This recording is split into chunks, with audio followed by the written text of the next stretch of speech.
Hadirin, rugilah kalau kita tidak berdoa, karena kita tidak berdaya dan Allah yang kuasa atas segalanya. Dan Allah nyuruh kita berdoa, dan Allah senang kalau kita berdoa. Alangkah sombongnya kalau kita tidak minta tolong kepada yang sangat senang menolong. Dan doa tidak doa pasti beda hasilnya.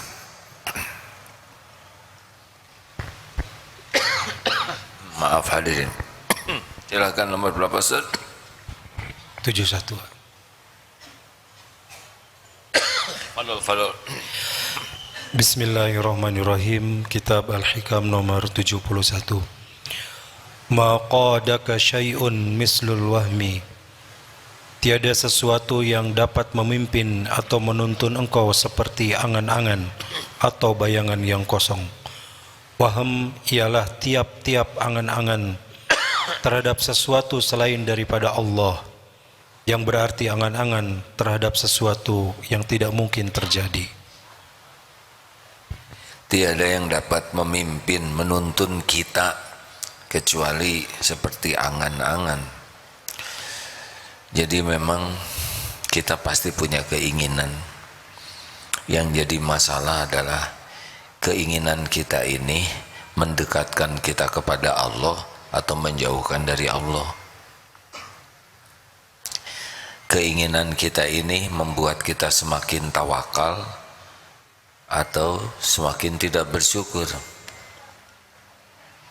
karena kebahagiaan itu diberikan oleh Allah kepada orang yang qanaah, bukan kepada orang yang banyak keinginan. Rasulullah SAW bersabda, qad aflaha, ini hadis sahih Muslim ya, qad aflaha man aslama. Sangat beruntung, amat sangat beruntung, amat sangat bahagia, sukses orang yang mendapatkan hidayah Islam. Qad aflaha man aslama wa ruzika kafafan, dan Allah memberikan kecukupan. Jadi bukan keberlimpahan rezeki, bukan banyak, tapi cukup. Jadi bahagia itu tidak pada banyaknya, tapi pada cukupnya. Apa artinya sepatu banyak tidak ada yang cukup? Ya, banyak belum tentu merasa cukup, tapi yang cukup pasti cukup. Banyak itu tidak jelas, tapi cukup itu terukur. Nah, sudah jelas dalam hadis riwayat Muslim ini bahwa kebahagiaan itu bukan pada banyak, jumlah yang banyak, tapi kepada kecukupan. Ruziko kafafan.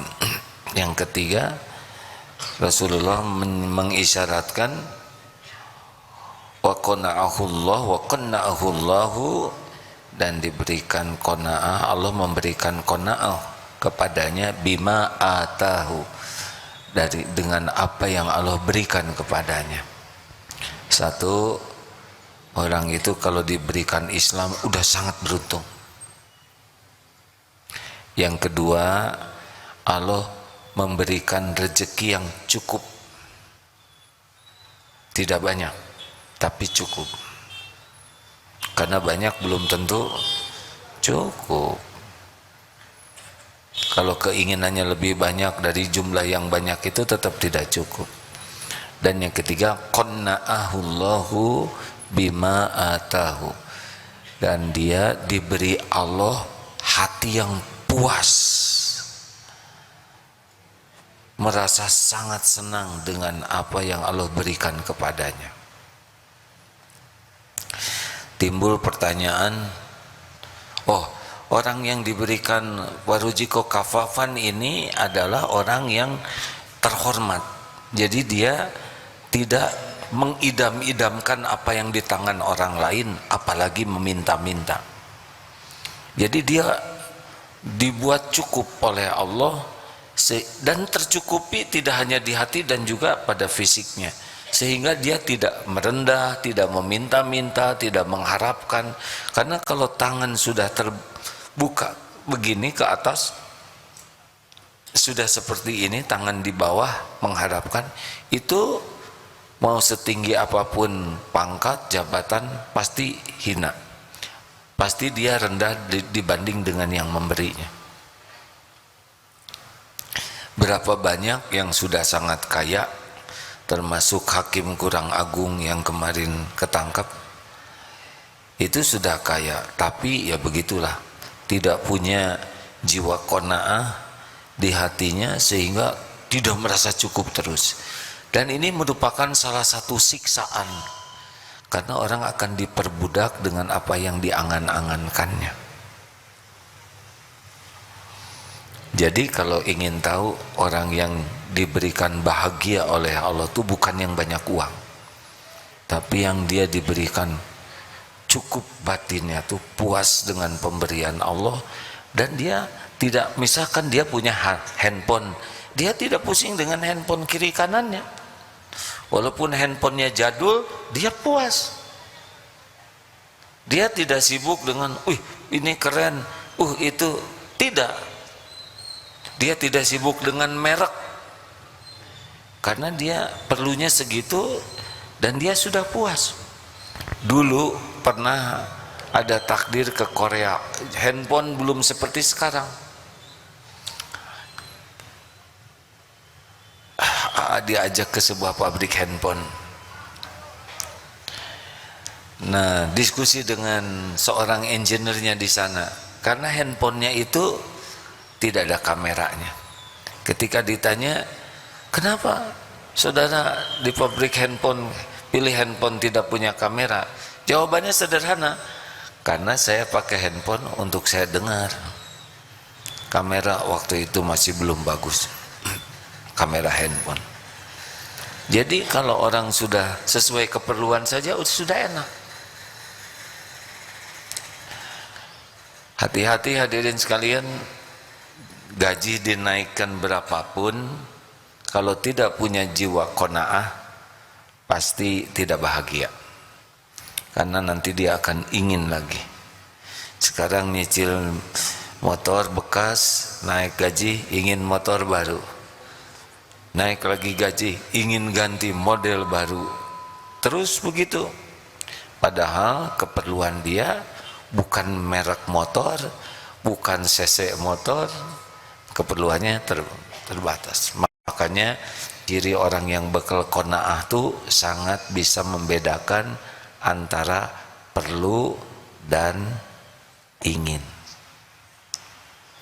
Kalau ingin ini nafsu banyaknya, bukan tidak boleh punya keinginan, tapi di sana ada nafsu. Nah, orang yang qanaah itu dia puas dengan, dan Allah cukupi betul keperluannya. Ada yang nanya, wah kalau pelajaran Islam seperti ini, Islam gak maju-maju dong. Saudara, rezeki itu Allah yang ngatur. Bukan karena pintar kita dapat rezeki, bukan karena kerja sangat keras, bukan karena kerja cerdas, kerja berkualitas. 5 As itu yang didengungkan di Darut Tauhid, kerja keras, kerja cerdas, kerja berkualitas, kerja tuntas, kerja ikhlas, itu bukan masalah jumlah rezeki, ini masalah amal soleh. Kita kerja keras sebagai amal soleh, kerja cerdas sebagai amal soleh, kerja berkualitas sebagai amal soleh, kerja tuntas, kerja ikhlas, amal soleh. Perkara rezeki itu urusan Allah, dibukanya kepada siapa saja, kapan bentuknya, jumlahnya, kapan ditahan, kapan diambil, suka-suka Allah saja. Dan itu tidak ada kaitan dengan kepinteran. Banyak yang pinter juga,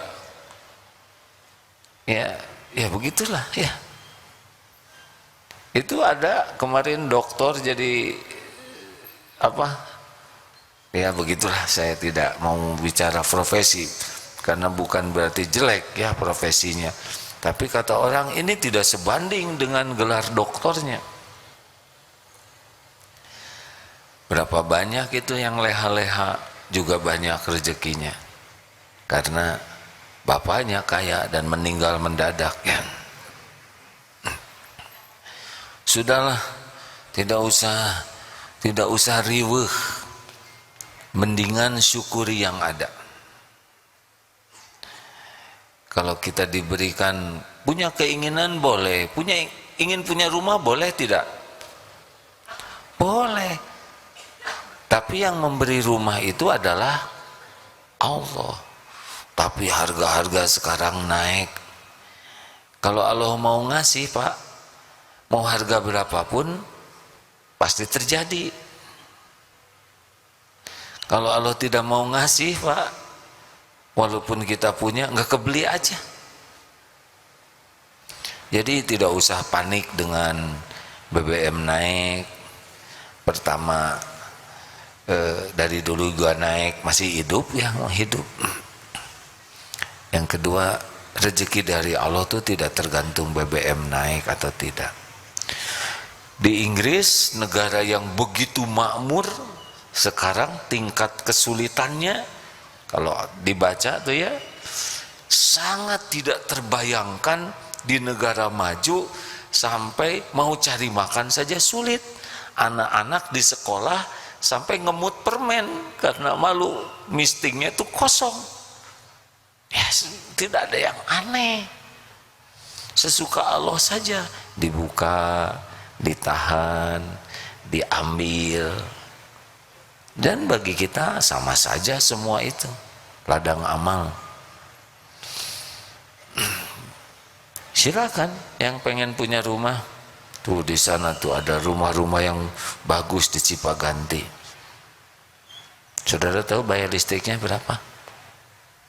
Gaji 5 juta, listrik 10 juta, cuman setengah bulan kita ngemut listriknya tuh. Paling ngemut kabel di sana. Kan ada itu biasa ngontrak oleh saudaranya, udah daripada ngontrak itu aja, tinggal di rumah saya yang nggak kepake itu besar, senang, pindahlah ke sana. Mulai stres ya nggak, asal bayar aja listriknya. Ternyata listriknya aja setengah gajinya itu. Pindah lagi sekarang ke kontrakannya. Tidak usah pengen yang hanya membuat kita letih.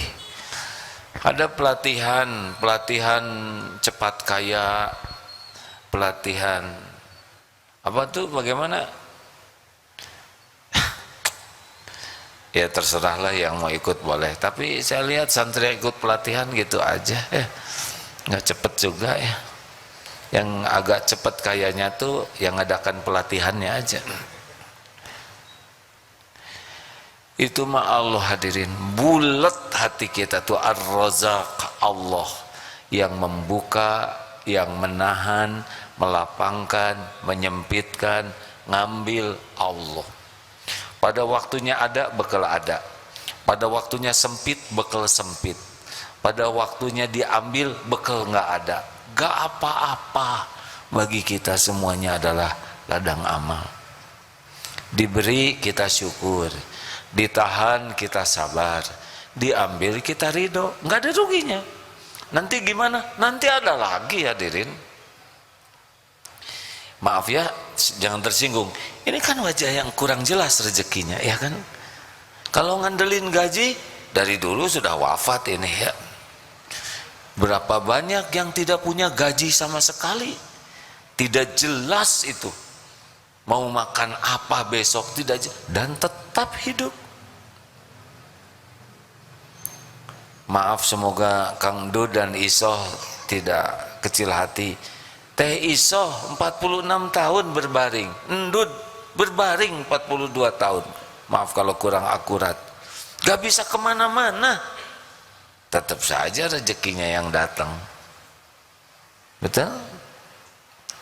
Jadi sudahlah, kalau punya ingin Pertama, tanya, ini keinginan saya ini disukai Allah atau tidak? Jangan sampai suka menurut nafsu. Kalau kira-kira ya ini tidak melanggar syariat nih, kalau saya ingin ini, misalkan ingin Ferrari misalkan ya, itu yang kecil itu ya gak apa-apa, ingin sesuatu Allah suka enggak. Yang kedua, kita harus minta tolong ke Allah, ini teh baik tidak untuk kita, ini benar atau tidak. Yang kedua, baik atau tidak, ada halalan ada thayyiban ya. Ini yang kita inginkan halal, tapi kan belum tentu thayyib. Coba kalau duren halal atau tidak? Kata siapa? Tergantung duren siapa yang saudara makan ya enggak? Ada duren nganggur ditelan, durennya halal, tapi ngambil duren orang jadi tidak halal.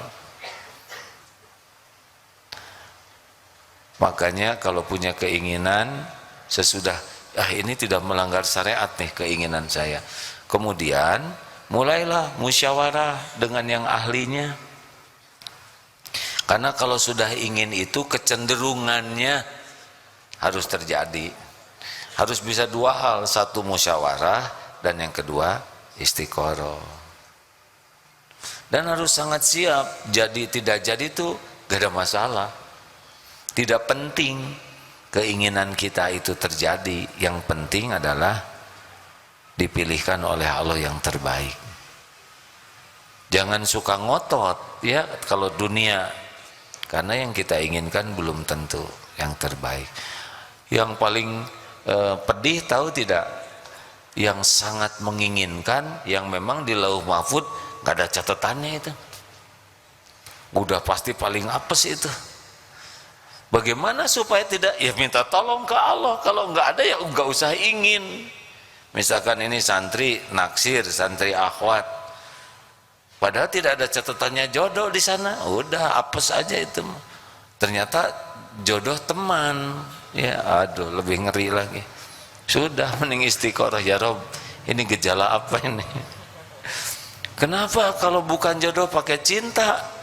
Allah kan lihat setiap lirikan, ya kan? Dia ngelirik terus, tanam saja oleh Allah rasa suka, walaupun tidak ada jadwal bekal jodoh.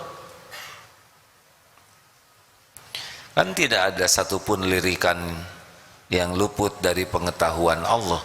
Ya'lamu kha'inatal a'yun wa ma tukhfis sudur. Allah tahu setiap khianat mata dan apa yang disembunyikan di hati. Astagfirullah.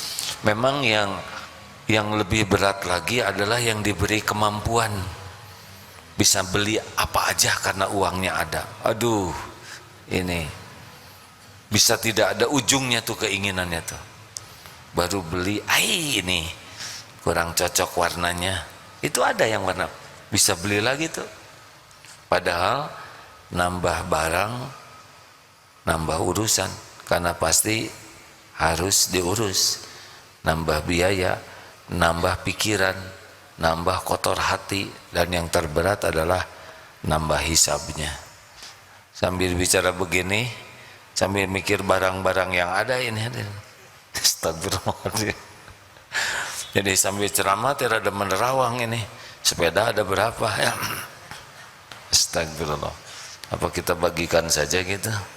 Tapi rasanya belum waktunya ya, karena banyak yang berharap.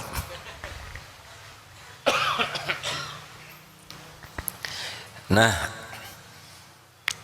alhamdulillah, terima kasih. Ini sudah terima kasih banyak ya. Tapi kemarin ada tapi itu kurang bijaksana. Beberapa waktu yang lalu bertamu ke seorang yang pengusaha besar, bersepeda sama-sama. Ketika menyajikan minum, beliau itu sangat pelan-pelan dan diatur sedemikian rupa sehingga tangannya ini pas untuk tempat atas. Luar biasa. Nggak apa-apa ya. Kalau nggak begitu nggak jadi ilmu buat semuanya ya. Jadi beliau nyimpennya itu simpen, tapi beliau belokkan segini sampai kira-kira tangan ini ngepas ke sini. Pada waktu mau keluar, kan ada helm sepeda, mau saya ambil, oh jangan, beliau bawakan helm itu. Sederhana memang ya, simple. Dibawa sampai dekat sepeda, lalu diserahkan ketika mau naik sepeda, kemudian tidak berbalik kecuali kitanya sudah pergi. Ini ada Rasulullah SAW ini.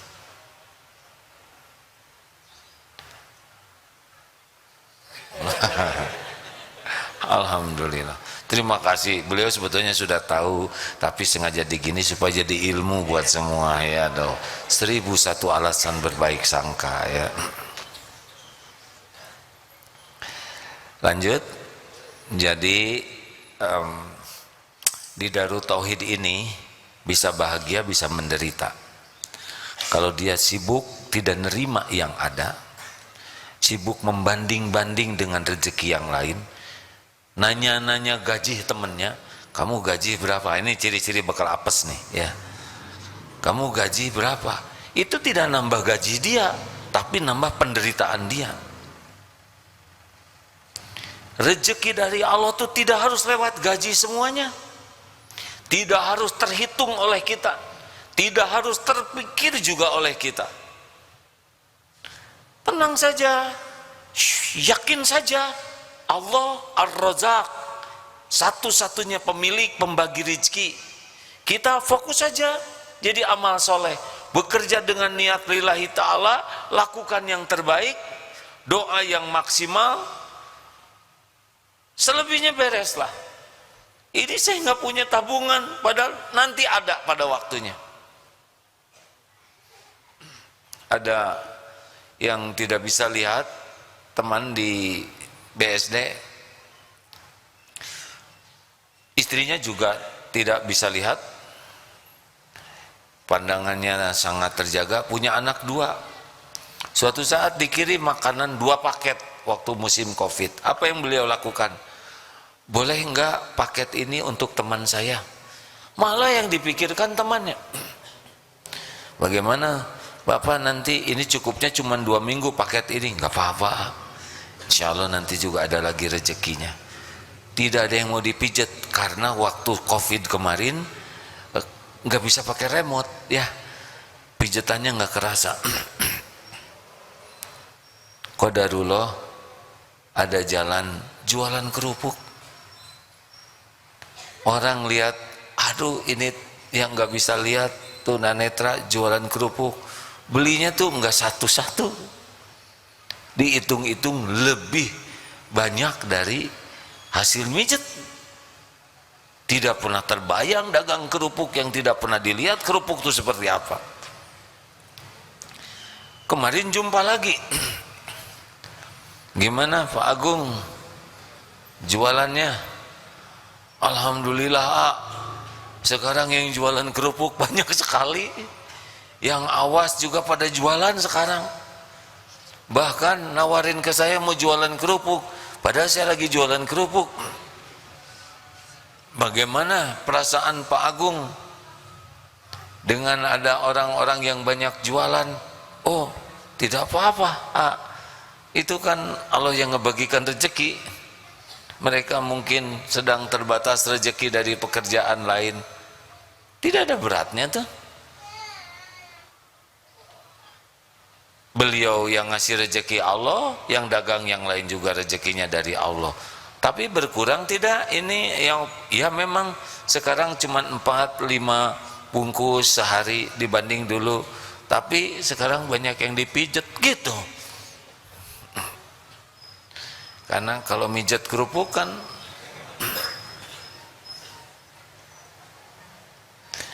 ada. Lalu anaknya bagaimana nih Pak? Sekolah, jangankan buat sekolah, untuk ngontrak saja kan harus pindah, tidak ada uangnya. Qadarullah, DKM masjid ngumpulkan dana cukup untuk menyewa kontrakannya. Lalu bagaimana anaknya mau sekolah? Ada sebuah lembaga memberi beasiswa, beres saja. Yang kalau dihitung-hitung itu Masya Allah. Jadi rezeki itu tidak harus terpikirkan oleh kita. Yang harus kita pikirkan, pekerjaan kita jadi amal soleh tidak, itu saja. Man amila solihan min dzakarin aw unsa wa huwa mu'min falanuhyiyannahu hayatan thayyibah. Barang siapa yang beramal soleh, baik laki maupun perempuan, dan dia beriman, yakin ke Allah, maka Allah benar-benar mengaruniakan kepadanya di dunia ini hayatan thayyibah. Ini enak hidup seperti ini, hadirin. Wah, orang Islam tidak akan maju lah. Kita mau maju, mau bahagia, kan? Mau maju kemana? Ujungnya sama kok, masuk kubur.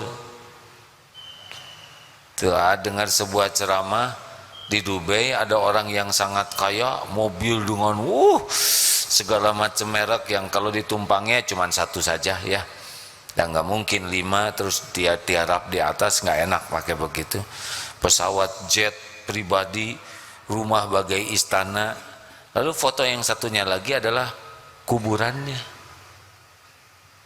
Kuburannya hanya tanah seonggok batu saja. Dibawa kemana? Mbak Eli kemarin wafat. Itu yang dari Inggris ya, Elizabeth. So akrab katanya, soalnya Mbak Eli, Ce Eli lah ya, Ce Elizabeth. Bawa apa ke kuburan? Makanya hidup ini mau apa? Mau bahagia? Kalau saya milih bahagia, bahagia bukan dari jumlah harta, bahagia bukan dari jumlah rumah, aset, bahagia bukan dari gelar, pangkat, jabatan, kedudukan, popularitas, subscriber, follower, gak. Bahagia tuh man amila soliham min dzakarin aw unsa wa huwa mu'min. Amal soleh, hatinya ikhlas, melakukan apapun ikhlas lillahi ta'ala. Makin ikhlas makin bahagia, kurang ikhlas kurang bahagia, tidak ikhlas tidak bahagia. Hidupnya benar bahagia, tidak benar tidak bahagia. Terserahlah mau apa. Ya, karena saya sudah agak lama di dunia ini, sudah ngerasain capeknya. Pontang panting pentong pentung. Sekarang milih bahagia aja. Bahagia itu jangan berharap apa-apa dari selain Allah. Lakukan yang terbaik, Allah saja. Gak usah nunggu-nunggu, gak usah ngarep-ngarep, gak akan kemana-mana. Yang Allah berikan pasti ketemu, yang Allah tidak berikan tidak ketemu. Lakukan aja yang terbaik.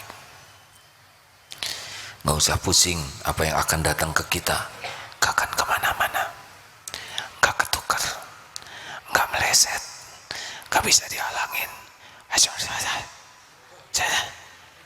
Apa? Allah sedang mendengarkan. Tidak ada kebaikan bisikan-bisikan, kecuali bisikan, cuma 3 bisikan yang baik tuh.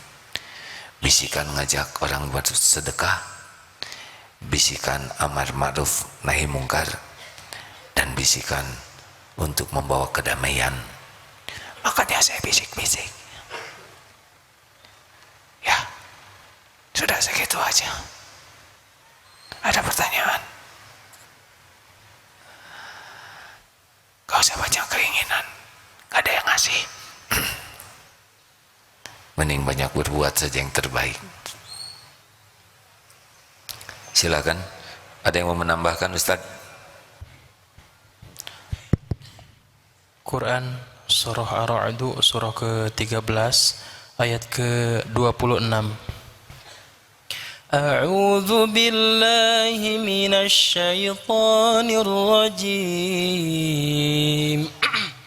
Allahu yabsutur rizqa liman yasha'u wa yaqdir wa farihu bil hayatid dunya wa mal hayatud dunya fil akhirati illa mata'.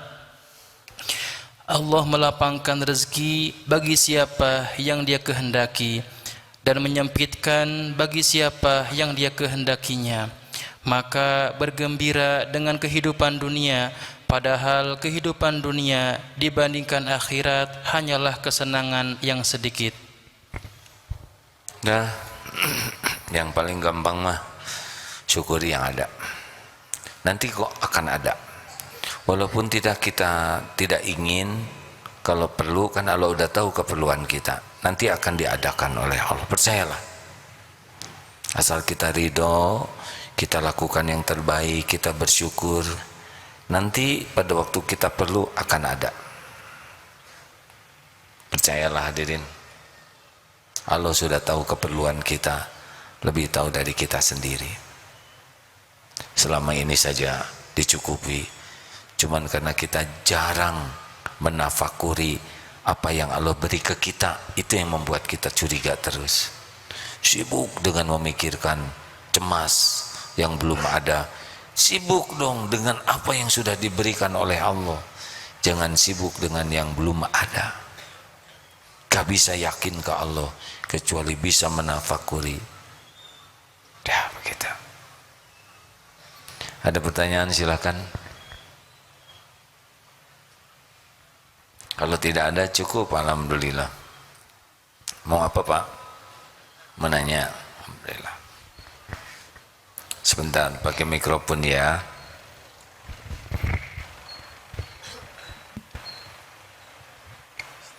Bismillahirrahmanirrahim. Assalamualaikum warahmatullahi wabarakatuh. Izin bertanya terkait berdoa. Jadi mohon berkenan juga memberikan teknik-teknik dalam berdoa gitu. Teknik? Ya. Bagaimana tekniknya? Ini bukan masalah STM, sekolah teknik. Doa itu adab mungkin. Oh, ya ada Pak. Syukron, terima kasih. Apa pertanyaannya? Yang tadi ya, jadi doa, teknik berdoa. Ya. Begini nih ya. Pas baru aja sebelum ini lihat Habib teknik menjatuhkan lawan.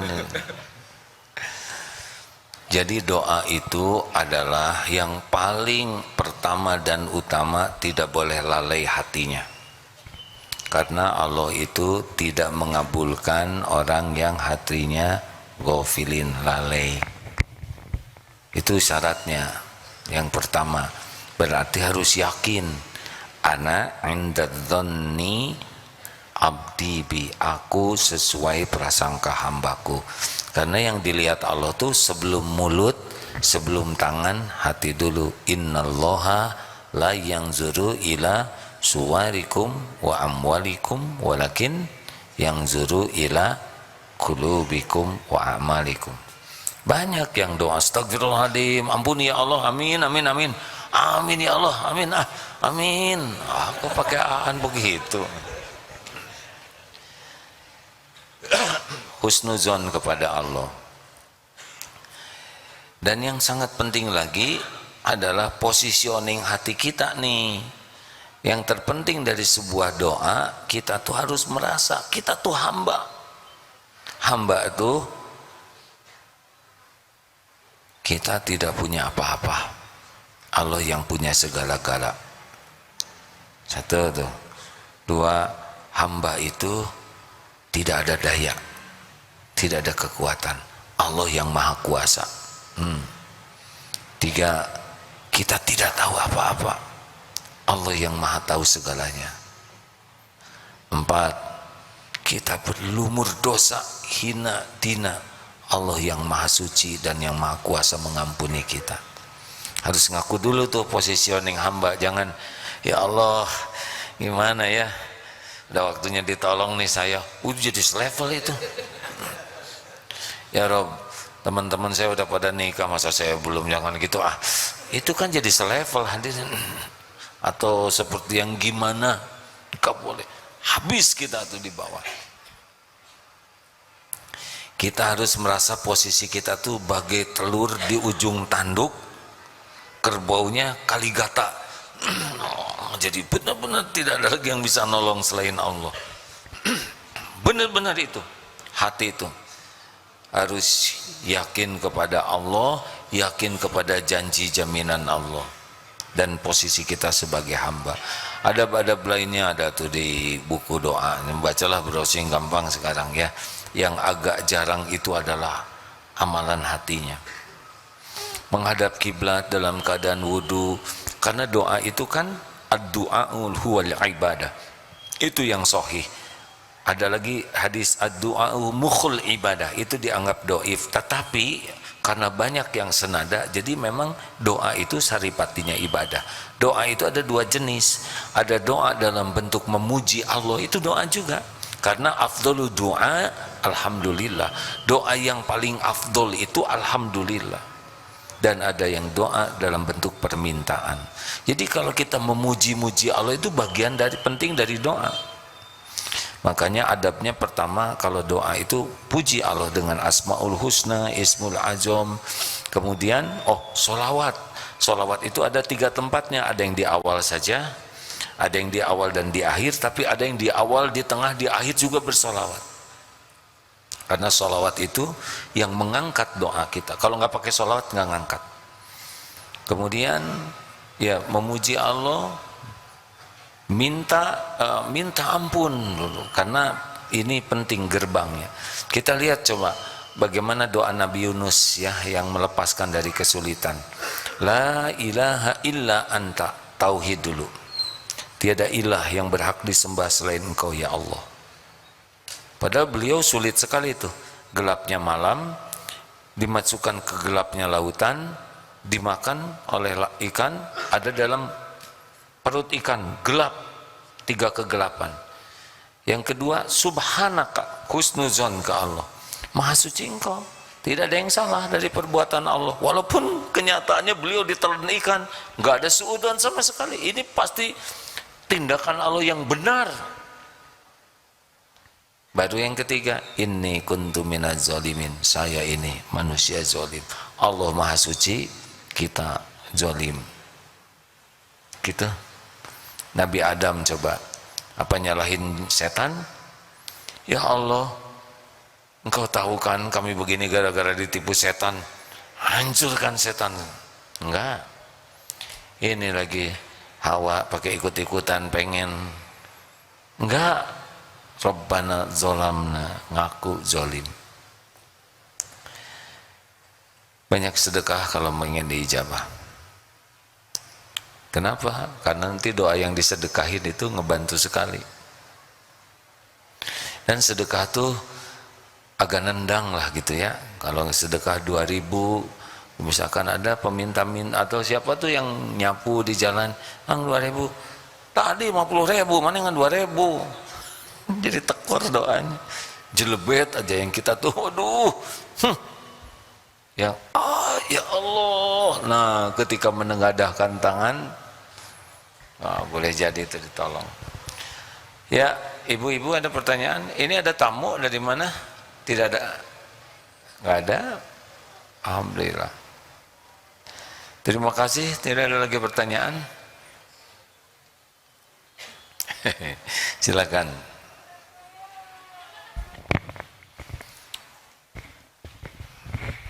Assalamualaikum Pak. Waalaikumsalam warahmatullahi wabarakatuh.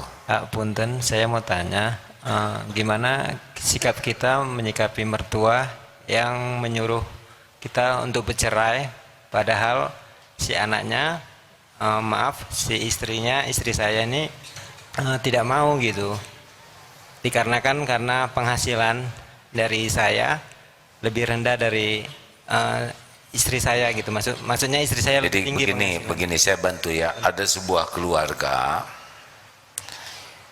mertuanya menyuruh anaknya bercerai, anaknya ini perempuan, karena menilai suaminya itu penghasilannya lebih kecil daripada anaknya. Kurang lebih pertanyaannya seperti itu. Benar, Ak. Yang ditanyakan sekarang sikap siapa? Suaminya? Ya, sikap kami berdua lah gitu, Ak, Oh, dalam iya. menyikapi. Kalau sudah dinikahkan itu anak perempuan, itu sudah pindah tanggung jawabnya kepada suami. Beda dengan anak laki.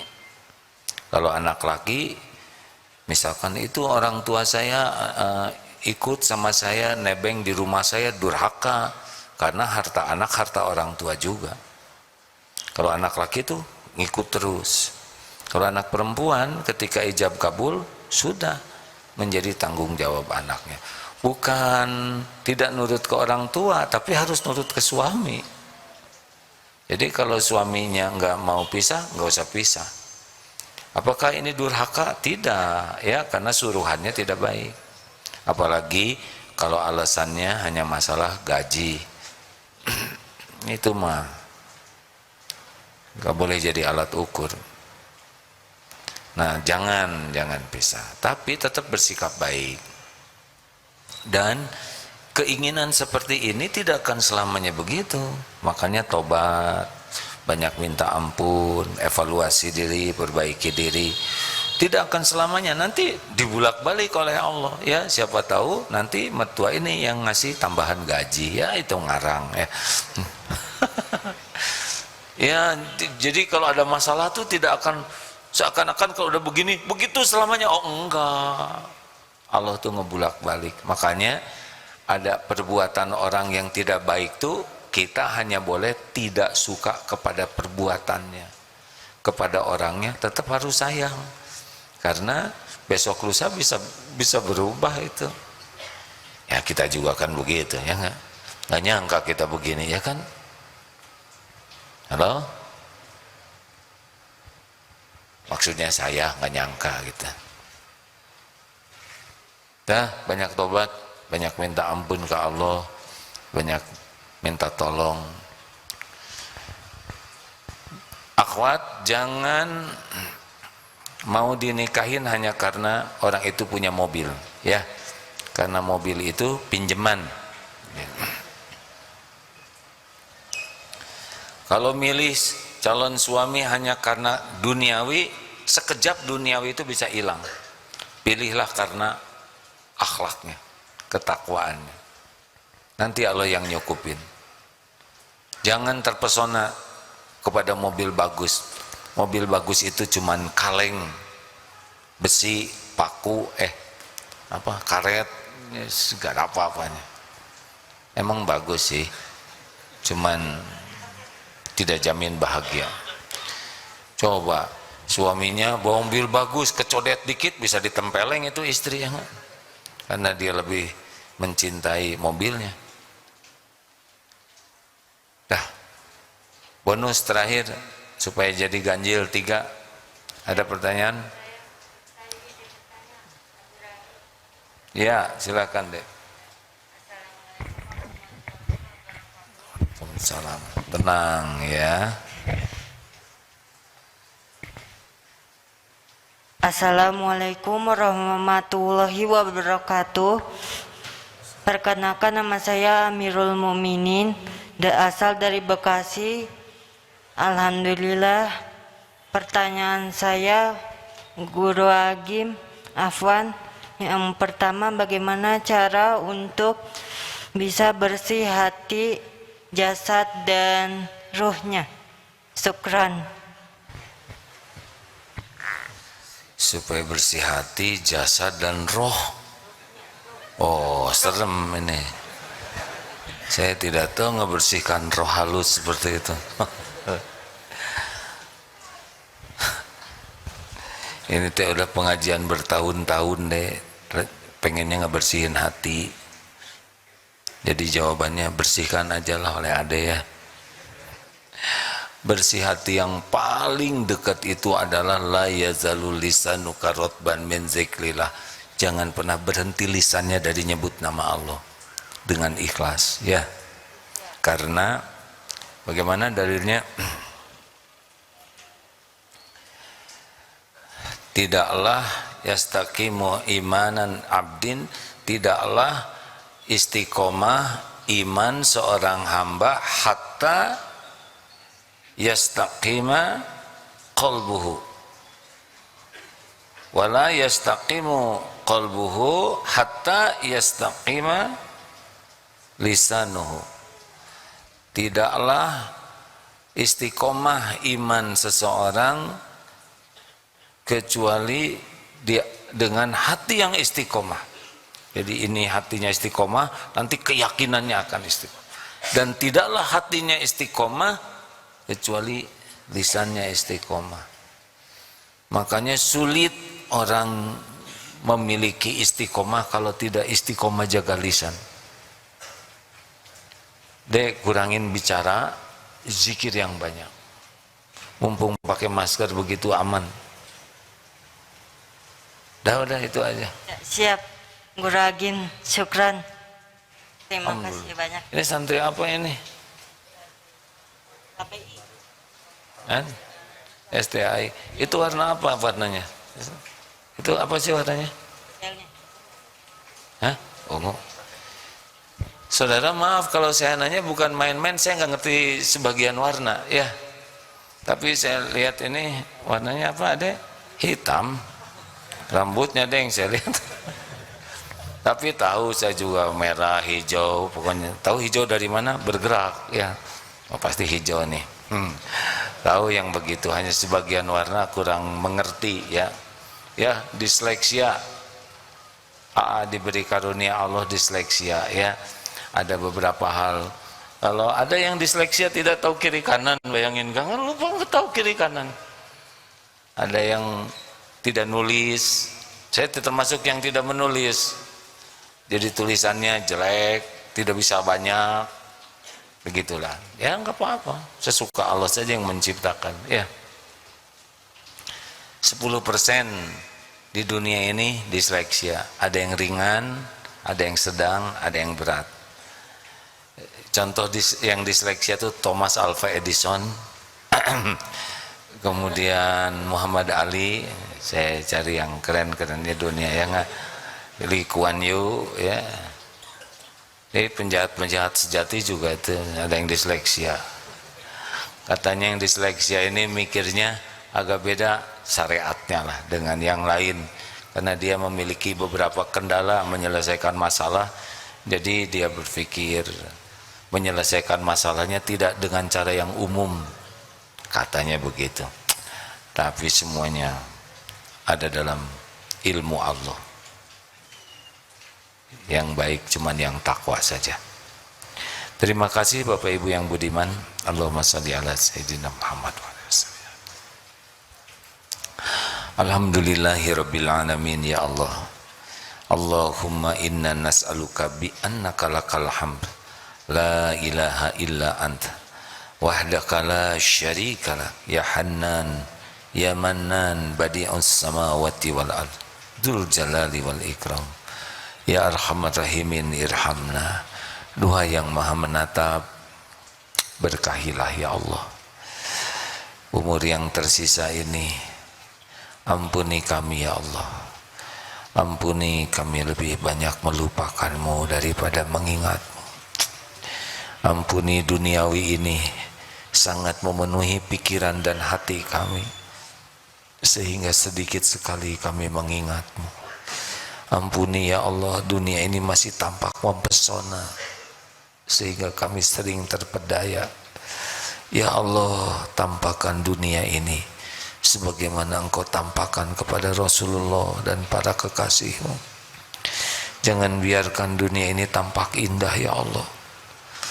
Titipkan kepada kami dunia yang Engkau pilih, halal, barokah, dunia yang tidak menjauhkan kami darimu, bahkan dunia yang membuat kami dekat denganmu.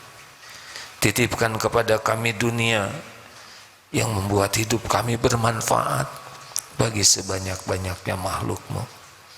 Jangan pernah ada apapun yang lengket di hati kami selain Engkau ya Allah. Allahumma inna na'udzubika min an nusyrika bika syai'an na'lamu wa nastaghfiruka lima la na'lamu. Kami berlindung kepadamu ya Allah dari menyekutukan Engkau dengan apa-apa yang kami tahu, dan kami mohon ampun darimu dari apa-apa yang kami tidak tahu. Ya Allah, jangan biarkan nafsu memperdaya, memperbudak dan menjerumuskan kami. Karuniakan kepada kami nafsu yang Engkau rahmati ya Allah, nafsu yang membawa kebaikan bagi dunia akhirat kami. Ya Rabb, jangan biarkan kami menginginkan kecuali apa yang Engkau sukai. Lindungi kami dari keinginan yang membuat kami tergelincir dan terhijab darimu. Duhai Allah, Engkau lah yang maha tahu kapan hidup kami berakhir. Jadikan hari-hari yang tersisa ini benar-benar berbahagia bersamamu setiap saat. Jangan biarkan hati ini berpaling darimu sesaat pun. Jangan biarkan ada yang mencuri hati ini darimu. Ya Allah, jadikan setiap saat hanya bersamamu, hanya di jalanmu, hanya untukmu ya Allah, hanya agar kami bisa pulang berjumpa denganmu. Jangan biarkan ada kerinduan yang menggebu di hati ini selain rindu ingin bisa berjumpa denganmu ya Allah. Sehina, sebusuk, sekotor apapun diri kami, Engkaulah yang kuasa mengampuni, menyelamatkan kami. Allahumma inna nas'aluka ridhaka wal jannah wa na'udzubika min sakhatika wan nar. Rabbana atina min ladunka rahmah wa hayyi' lana min amrina rasyada. Ya muqallibal qulub tsabbit qulubana ala dinik. Rabbana la tuzigh qulubana ba'da idh hadaitana wa hab lana min ladunka rahmah innaka antal wahhab. Allahumma arzuqna al-istiqamah. Allahumma ighfir lana wa li walidina warhamhum kama rabbawna shighara. Allahumma ighfir lil mu'minina wal mu'minat wal muslimina wal muslimat al ahya'i minhum wal amwat. Rabbana atina fid dunya hasanah wa fil akhirati hasanatan wa qina adzabannar. Subhana rabbika rabbil izzati amma yasifun. Wassalamun alal mursalin walhamdulillahi rabbil alamin. Alhamdulillah. Alhamdulillah. Subhanakallahumma bihamdik asyhadu alla ilaha illa anta astaghfiruka wa atubu ilaik. Assalamualaikum warahmatullahi wabarakatuh. Jazakallahu khair Ustaz.